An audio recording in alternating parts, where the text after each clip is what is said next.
All right, guys, so today we're talking about exponents, and the first thing to know about an exponent is exponents show us repeated multiplication.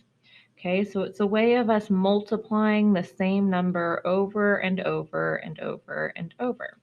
There are two important parts to know about an exponent. The first is this bigger number right here. That bigger number is what we call the base. I always remember it, the base is bigger. My B's go together. So then this tiny number, and it's always going to be the tiny number up at the top right of the number, never at the bottom, always at the top. That right there is our exponent. Now, when we read exponents, there are always two ways that you can read an exponent, but you always start with the base. So I could read this exponent as 2 to the power of 4, or I could read this as 2 to the 4th power. Okay, and there are two other exponents that get a special third way of being able to read them, but we'll talk about those when we get there. Okay, so again, most important thing about exponents, they show us repeated multiplication. The base is the bigger number, the exponent is the smaller number. So when we write exponents, there are always three ways that we can write an exponent. We can write it in an exponent form, an expanded form, and then standard form is just a simplified exponent. So here's our example, 2 to the power of 4. And again, exponents show us repeated multiplication. So the base is the number that we are multiplying repeatedly. And the exponent tells us how many times we are multiplying that base. So the base here is 2. My exponent is 4. So in expanded form, this is 2 times 2 times 2 times 2. So again, it's the base over and over and over, and I have 4 2's because my exponent is 4. So when I put this in standard form, it's like following order of operations. I got to start on the left and work my way to the right. So 2 times 2 would give me 4. And sometimes I like to write it up above so I can keep track of where I am. And then 4 times 2 would give me 8. And 8 times 2 would give me 16. So 2 to the power of 4 in standard form is 16. Now, our next exponent is 6 to the power of 2, or 6 to the second power, or 6 squared. So anytime we see that exponent of 2, you can also read it as squared. Okay, so again, exponents show us repeated multiplication. So I'm multiplying the base. The exponent tells me how many times. So 6 to the power of 2 in expanded form is 6 times 6. And simplified, that would give me 36. Our next one is 5 to the power of 3, or 5 to the third power, or this is the other one with another special name. Anytime you have an exponent of 3, you can also say cubed. So this is also 5 cubed. So 5 cubed in expanded form is the same thing as 5 times 5 times 5.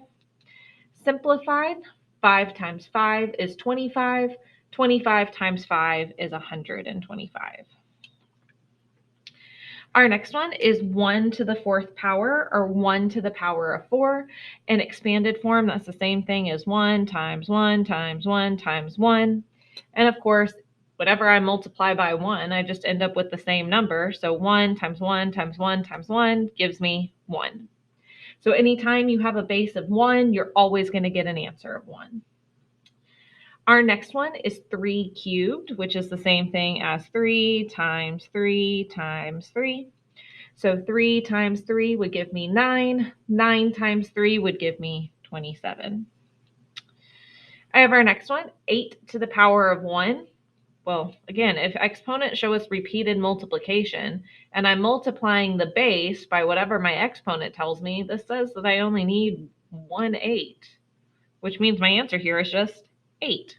So anytime you have an exponent of 1, your answer is just whatever your base is. Now, this is where things get tricky here. So I'm actually going to come over to the side, and I'm going to do a different example problem rather than this one.